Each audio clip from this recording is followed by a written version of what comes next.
going to save the Palestinian people starts from within. It starts from every single home. Every home has to boycott Palestinian goods. That is something that you need to look further into. It's something that you have to research. Find out who are supporting these Israelis, who is funding them, and ensure that you are not part of funding them. The next person I'm going to present to you is Lindsey German, founder and convener of the Stop the War Coalition, leader of the anti-war movement since 2001 against wars all over the world, and somebody who has been fighting for a just cause wherever in the world it is. Please welcome Lindsey German. That the Israelis had attacked another school in Gaza, a school run by the United Nations, and the United Nations representative there said he considered this a war crime. And what the Israelis have done in the past 3 weeks are one war crime after another. But we should remember where this comes from. Israel could not do what they are doing without the support of the American government, without the support of the British government, without the support of the rotten dictators and mullahs in the Middle East. David Miliband, our Foreign Secretary, got up in Parliament this week and he said Israel is a beacon of democracy in the Middle East.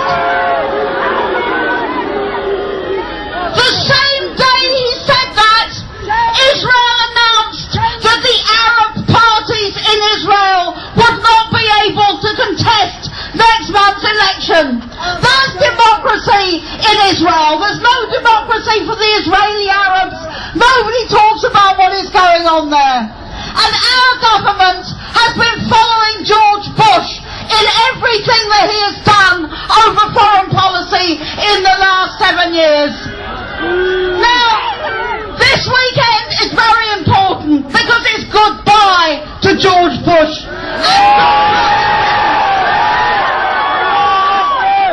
George Britain's to one of the biggest war criminals we've ever seen.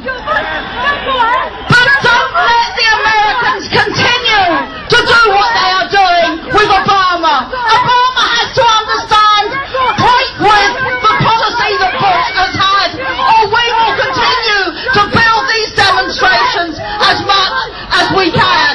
And when people talk about a ceasefire, they say the Israelis are going to declare a ceasefire.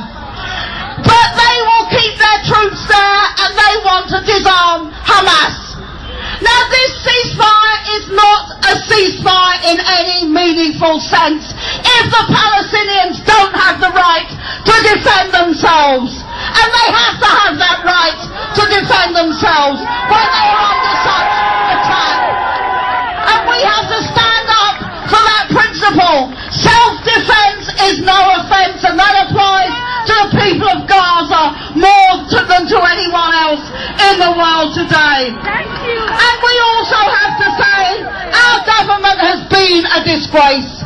Why is the Israeli ambassador still sitting there in Kensington rather than expelled from this country? Why has there been no condemnation of the war crimes? Why do we still have diplomatic links? Why are we selling arms to Israel? Why are we doing all of those things? This has to stop. Next week we have a demonstration in London from the BBC in Portland Place, and we all know what's wrong with the BBC, don't we? We're going from the BBC down the road to Downing Street to say to Gordon Brown, we're fed up with this, we're fed up with British involvement, and British involvement on Palestine didn't start this year or last year. It started at the end of the First World War, where Britain played an imperial role in the region. We have to say Britain must break from this imperialism and colonialism, and let's have a foreign policy based on equality and justice. I'd like to thank you all for coming today, but don't stop with today. We have the demonstration next week. We will demonstrate every week while this crime is going on in Gaza. Go back home today and build the Stop the War Coalition. Build your organisation. Demonstrate. Go out and strike. We're asking the students next Thursday, school students, FE students and university students. We want a day of action, and if you can walk out of your school or college, if you can occupy your school or college, do it. You're doing it for the people of Gaza. The trade union movement has to move on this. Let's organise a stoppage in support of the people of Gaza. Let's campaign now to tell our government and the Israeli government and the Americans, we will not let this stand. Freedom for Palestine. The message we're sending to our government today is very clear.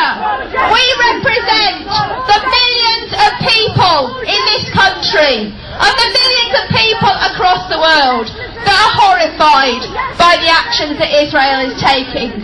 We need to make sure, though, that we have enough money to continue these protests. So please do donate. The buckets are coming round. Please do make sure you donate. And make sure you get involved. As Lindsey was saying, we need your involvement. There are stalls. There's a Palestine Solidarity Campaign stall over there. And make sure you get your details. You join and you're active.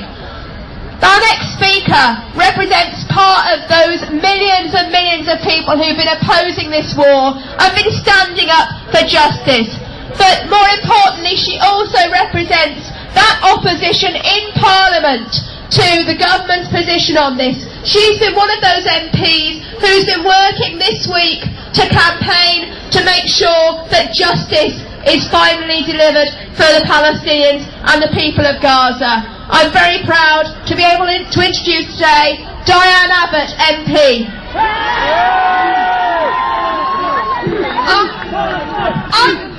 I'm very pleased and proud to be here this afternoon, in particular to draw attention to the very many innocent Palestinian women and children that are dying as a result of the Israeli onslaught on Gaza. And I want to say three things.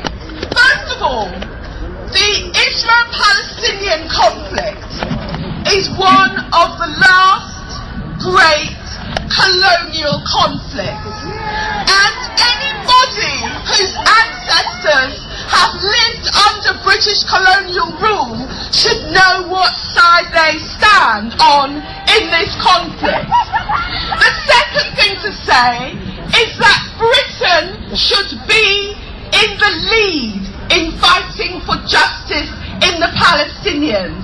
David Miliband, the Foreign Secretary, needs not just to talk the talk, but walk the walk. The other thing to say is this, that the Israelis talk about this as a war of self-defense. But when thousands of Palestinians are dying compared to hundreds of Israelis, when they are deliberately targeting UN installations, when they are using banned weaponry like white phosphorus, when so many women and children are dying, what the Israelis are doing is how the UN described it this morning. These are war crimes and they should be brought to justice. Everybody is saying, let's wait for President Obama. There is no bigger admirer of President Obama than myself. But we cannot rely on that. We have to make our voices heard. All my political life, I have stood for justice for the Palestinians. And in this time of trial for Gaza, I say the old slogan, peace in the Middle East and justice for the Palestinians. Thank you very much, Diane, for all the work you do in Parliament, the people of Gaza. I'm very, very pleased to welcome a singer from Palestine who has an enormous following worldwide. Please welcome Reem Kalani.